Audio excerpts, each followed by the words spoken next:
Hey there, Dr. Wu. It's an honor to have you. Thank you so much for making the time. Hi, Laura. It's also my honor to be on the show with you. Now, Dr. Wu, you are the Director General of Taiwan Space Agency, TASA. You are an Yes. aerospace engineer, more specifically, a rocket engineer, and many in Taiwan actually call you Uncle Rocket. And that's because in 2012, when you founded the Advanced Rocket Research Center, that's located in Hsinchu, at what's now called National Yangming Chiaotong University, your rocket Yes. center had no money and little support for building Taiwanese, that's made in Taiwan, rockets. So you led a crowdfunding campaign to get those funds. You and your team of university students, together, you raised nearly 6 million US dollars from regular people, noodle stand owners to accountants. They invested in your dream of an independent spacefaring Taiwan. In fact, your story inspired the Taiwanese rock band Mayday to record a hit song with the English language title of Tough.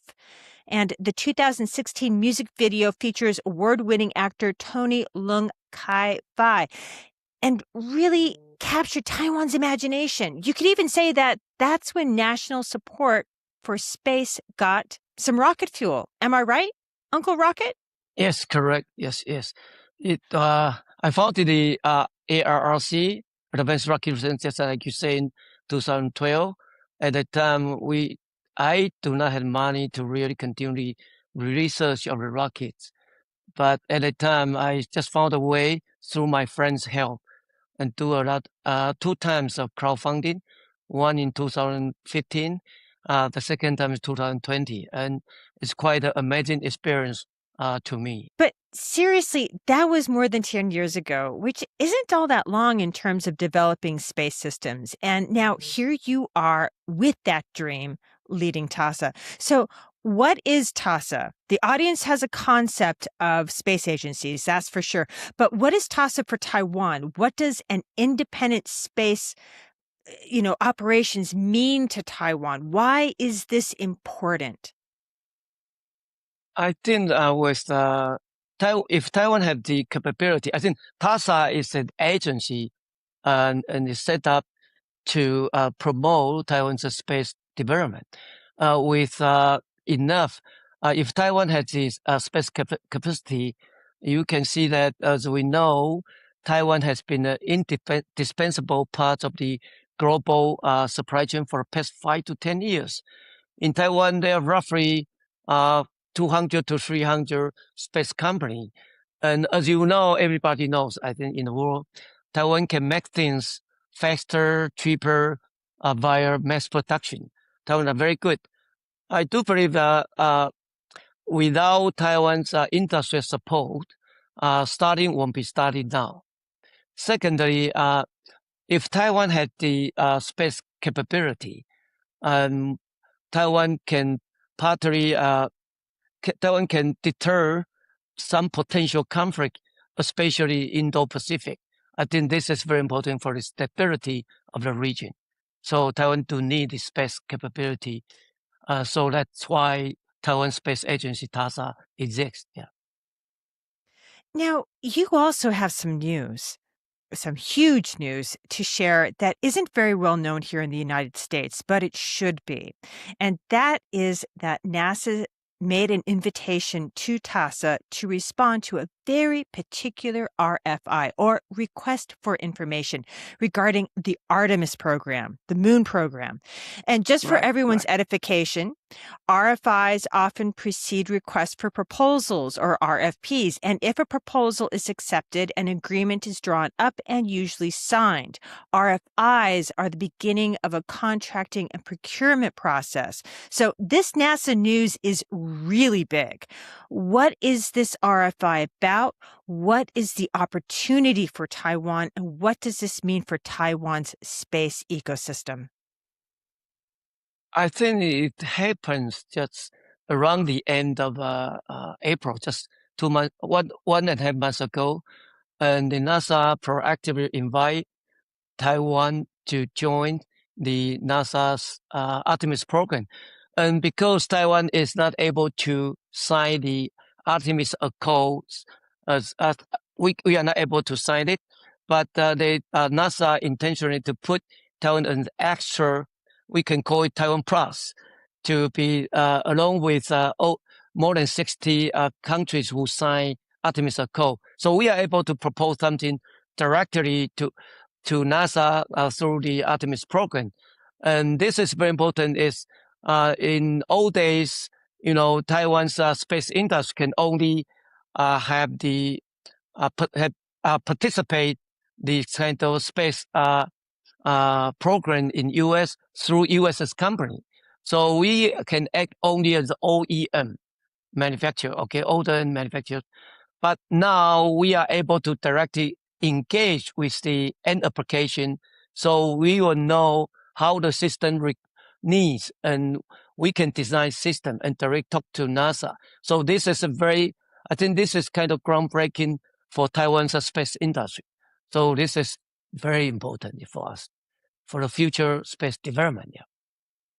And what are you doing as in TASA? What are you doing to organize this response, right? Because if I'm not mistaken, you're looking to produce inputs for 32 technical gaps in the Artemis Lunar Yes. Exploration Program, right? But as you said, you have 200 or so uh, Taiwanese space companies, you have academia, you have government. What are you doing to prepare to make proposals and to become more involved? Yeah, we have been organizing a team at this interning, and we are evaluating. We are trying to create this. We call the Artemis space program matrix. And for example, we have a 32 item, right? And then we will sort of investigate and survey which company. For example, we have for item number 3, which company in Taiwan can really do it or have the potential to do it, or the government research institute can do it, or the university, which university. Then what kind of role TASA can act. So probably in June or July, we will compile a matrix with 32 terms with a different company, and we will sort of converge to several important critical systems which can be applied on the lunar surface in terms of their food and clothing or everything, and even the transportation or communication for the astronaut to survive. And so we like to contribute directly from there. So this is very important. And I do believe my minister, the National Science and Technology Council, the minister of that, we probably will organize, we probably call it LITA. It's a Lunar Industrial and Technology Alliance. So we like to put it as a Taiwan space team, and to work on this one. This is a very unique and golden opportunity for Taiwan's future, especially in the upcoming, not only space economy, but also the lunar economy to come. Yeah. And I don't know if this is true or not because I'm not a lawyer and Mm-hmm. I believe in lawyers. But are there any legal obstacles to TASA and NASA being able to work directly with one another? Because I know that the U.S. Senate and the House of Representatives are getting ready to vote on the Taiwan America Space Assistance Act. But is that act actually necessary for NASA and TASA to work more closely together? Yes, I think so. It's just lay out the framework and the structure, how NOAA and the NASA work with TASA. And in old days, we have a difficulty. It's very challenging for us to even contact NASA for different kind of centers. And the administrative bureaucracy is tremendous for us. But with this TASA Act, it really passed the floor. It will help us and speedize, because this act requests NOAA and NASA to work with TASA in Taiwan Space Agency, in many disciplines. For example, like satellite application, satellite technology, space exploration, and space science. We can have a very flexible mutual visit. And this encourages Taiwan's younger generation also Taiwan's space industry quite a lot. With this, I do believe Taiwan could become more important part of the U.S. Space supply chain, and we can work together in the long run. Yeah. Well, Yep. not every space agency in the world gets this kind of an invitation from NASA, right? I mean, there are lots of different space agencies Yes. on all the continents, but this kind of invitation is special. And from the U.S. House and the U.S. Representatives to get their attention as well. And it's really, I think, important to note that when Jim Bridenstine, who is a former NASA administrator, right, when he initiated the Artemis program in 2019, that was 7 years ago, and Taiwan's space agency was not really a contender. In fact, TASA had a completely different name and different responsibilities, and it was called the National Space Organization. But Yes. almost everything changed about Taiwan's approach to space 5 years ago on, June 16th, in 2021 with the 21. Yes. passage. 21.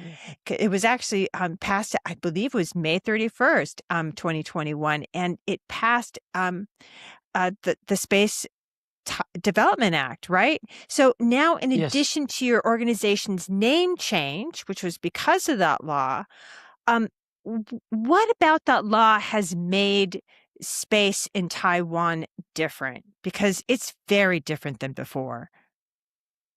I think there's a manifold. The first one is with the pass of the I just simply call it space law in 2021, and it just laid the foundation of it began to serve as the framework and structure of Taiwan's space development in the future.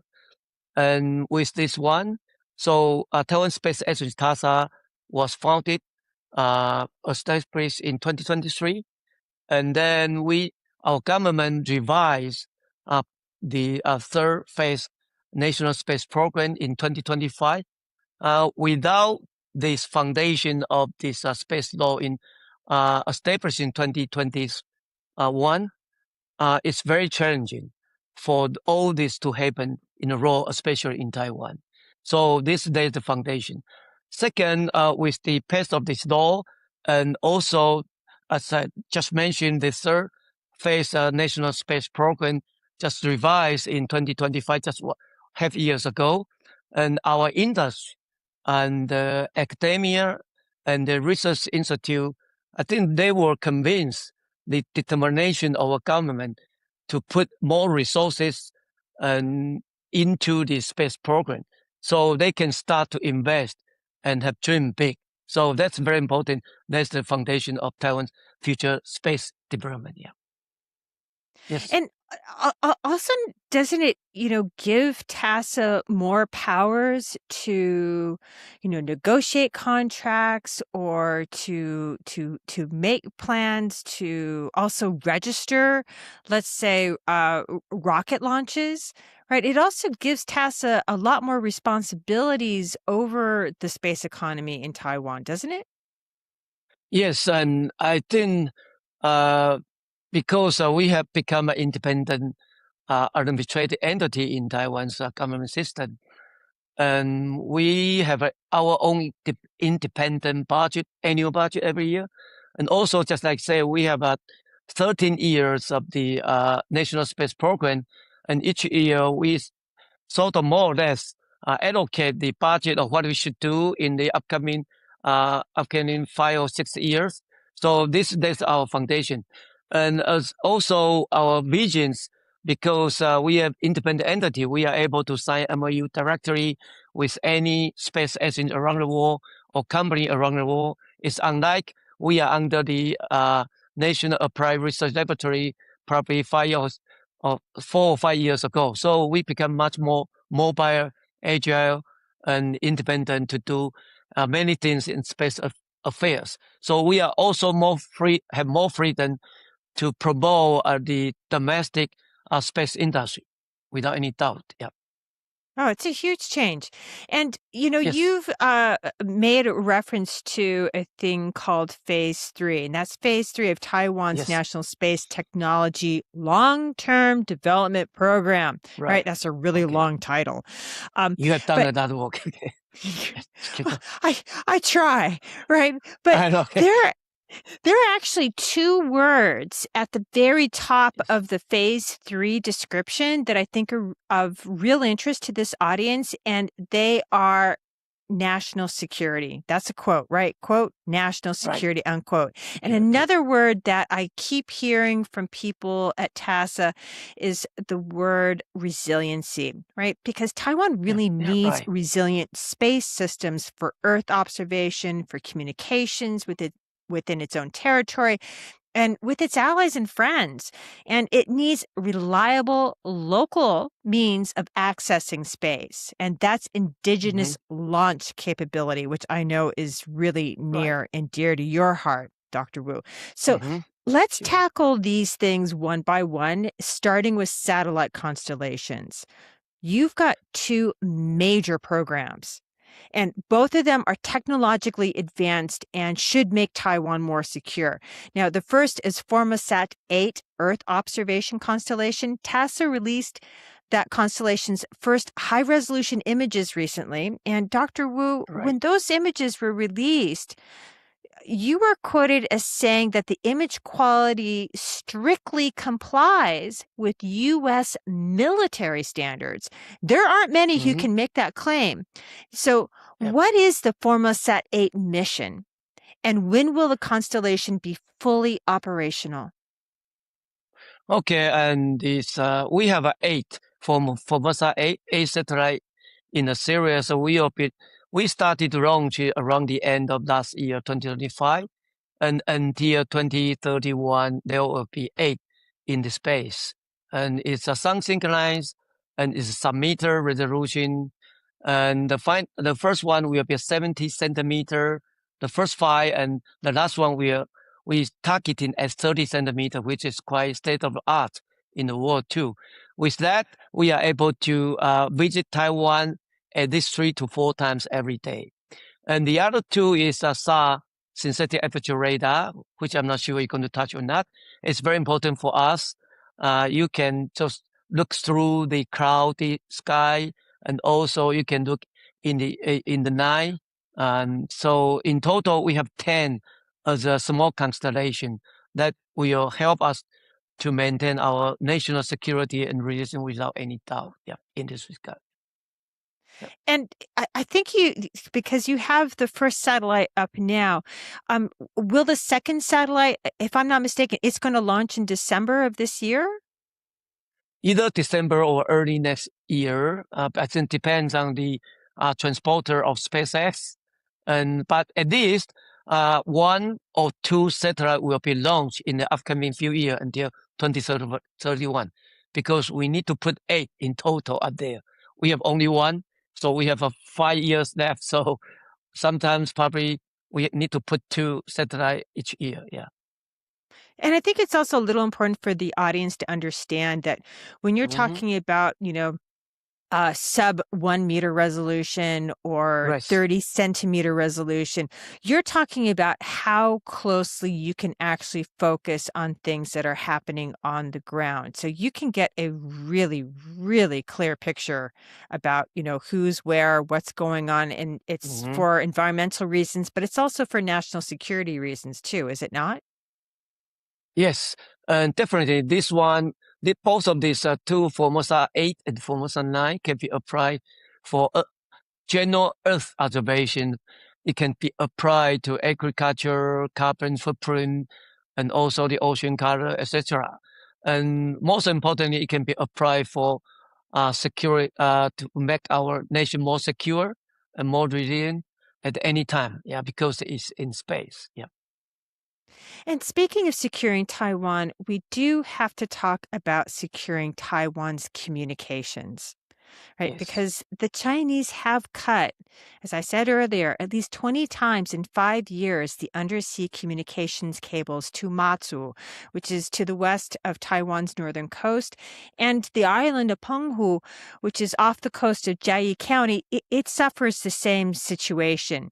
And this Right. aggressive behavior is not a local problem either, because last year, a Tanzanian flagship that was controlled by a Hong Kong company had a crew of Chinese sailors, and they disabled Mm-hmm. their tracking system before they dragged their anchor over the Trans-Pacific Express cable. And that cable is key. It's a link, not just Mm-hmm. for Taiwan, Yes. but most of Asia and the United States. So securing communications is a real and present problem and an international security problem. And TASA is developing a sovereign solution, and that's the Beyond 5G constellation, or B5G. So tell us about that. What is the mission and how many satellites? And when will we start to see those satellites launch? And we call it P5G, we call it 2 plus 4.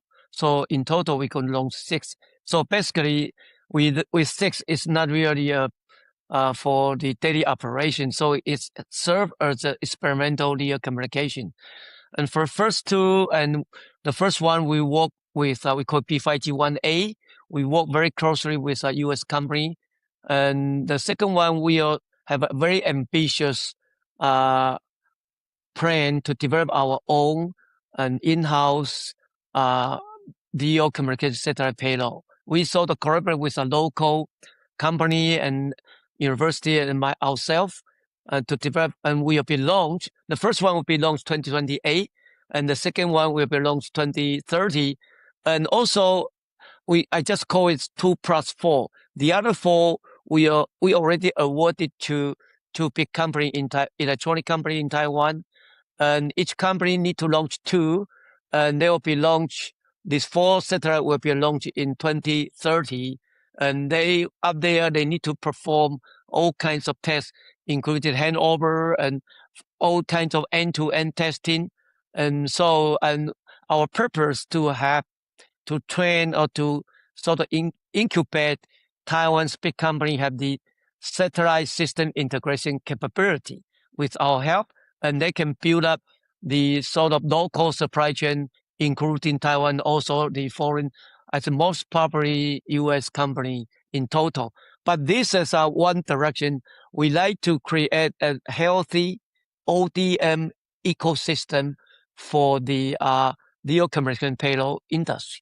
But the other one, just like you say, our neighbor just often to cut our undersea cable, which sort of undermine our sort of communication quite a lot. So our government has public expressed that we like to leverage, especially U.S. Constellation, for example, like Amazon Leo. They are building 3,000 satellites. And so we like to work with them. We have been discussing to have their service as early as possible, have the broadband service probably in 2027.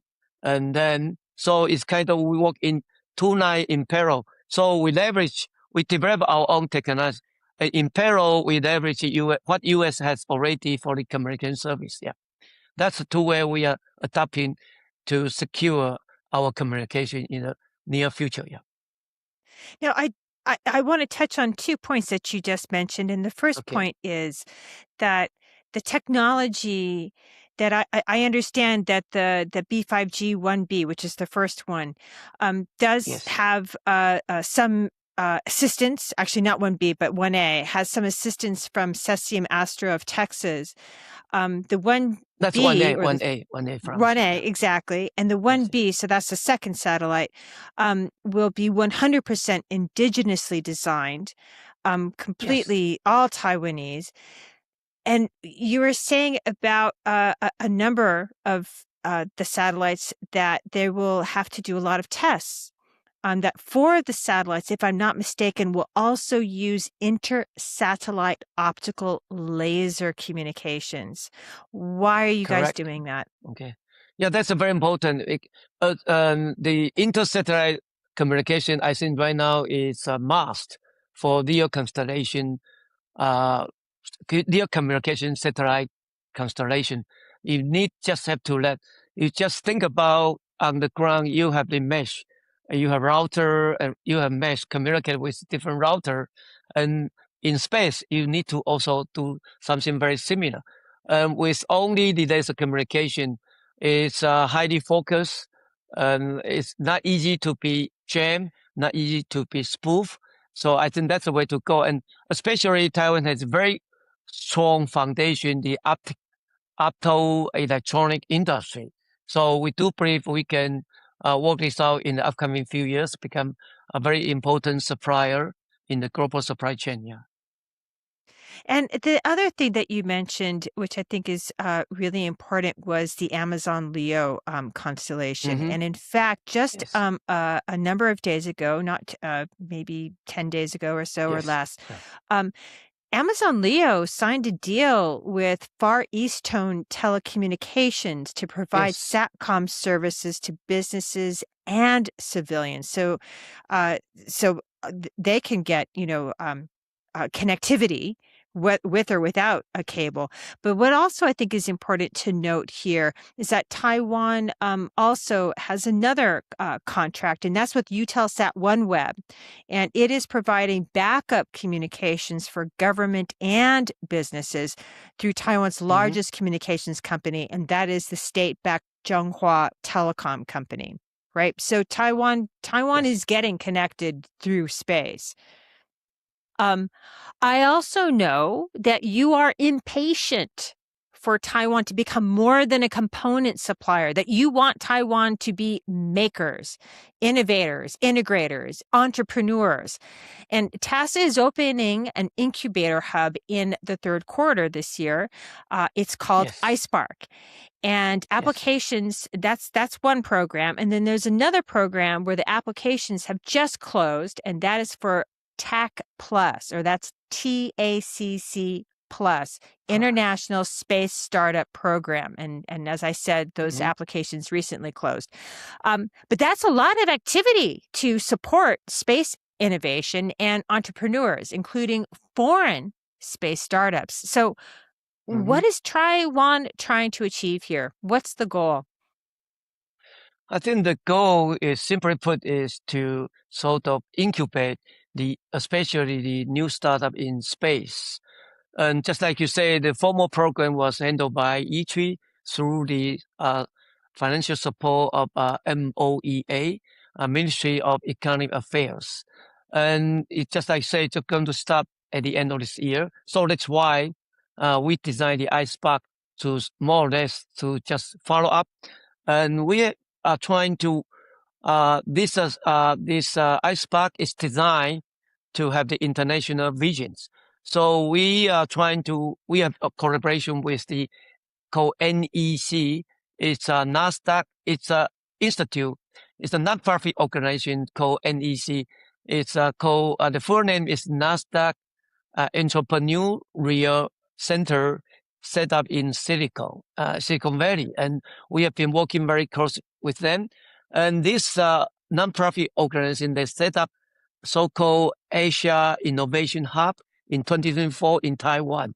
So we are trying to have all these startup and to have it trained or advised by the NEC or AIH, and they can go back and forth to open their horizon, not only in Taiwan, because space is global and even interplanetary. So that's what this iSpot is designed for, to open their eye, to have not the VC supported not only in Taiwan, but also abroad, especially in US. Yeah. So that's a major purpose. Yeah. And is there like a physical location where this is going to be located? Yes, it's located in called Boy Campus, National Yangming Jiaotong University, which is only 5 to 10 minutes drive from our headquarters in the Science Park. It's very close, yeah. And So also it's in it's located Hsinchu. in university, yeah, Hsinchu, located in university campus. So it's even better to incubate the younger generation, yeah. And also inspire, your workforce, right? to yes, yes. inspire, Oh, definitely. Taiwanese kids to take up engineering and to take Yes, up, yes, yes. physics and all that. So, uh, let's talk about something that you're Yeah. really passionate about, and that's Okay. rockets. Right. What is TASA doing to support its orbital launch program today, right now? Okay, we have a program starting from 2023. So right now it's 2026. We're just stepping in the third year. And we aim at to launch 200 kilogram of a Taiwan-made satellite into orbit in 2034. So it's another 7 to 8 years to go. Rocket is difficult. Going to space is not easy, but we do it step by step. So this require all kinds of resources, manpower, location, facility, and technology, of course. Yeah. So And money. that's our plan. Yeah. Money. Yeah. Of course. Money. Resources including money. No money, no project. Okay. That's a very famous.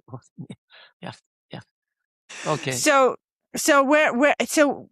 where is that though? Because you have a couple of programs though going on that Yes. are at the very early stages, right? Because you have the National Space Rocket Research Center that you are going to build just outside of Tainan and Xialun Township, Yes. right? And if I'm not Right. mistaken, the Right. Right. opening is 2030. I mean, what is that going to do to move along your orbital rocket program?